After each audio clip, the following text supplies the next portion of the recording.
Malayo pa, pero malayo na. Hanggang saan kaya ako dadalhin ng pangarap ko? Yan yung tanong na palaging tumatakbo sa isip ko.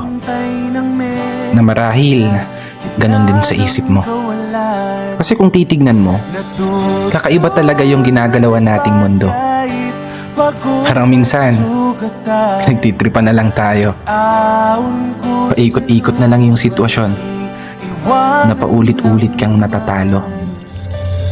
Oo, minsan, may araw na panalo ka, pero mas madalas pa rin yung nadedehado.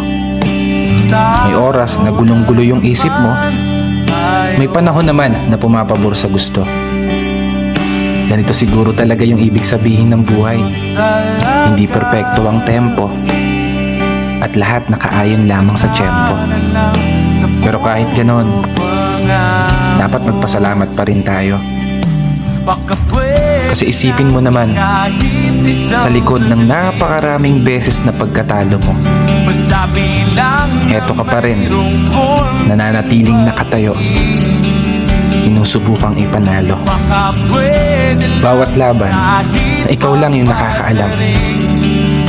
Mga pagsubok na araw-araw mong pinipili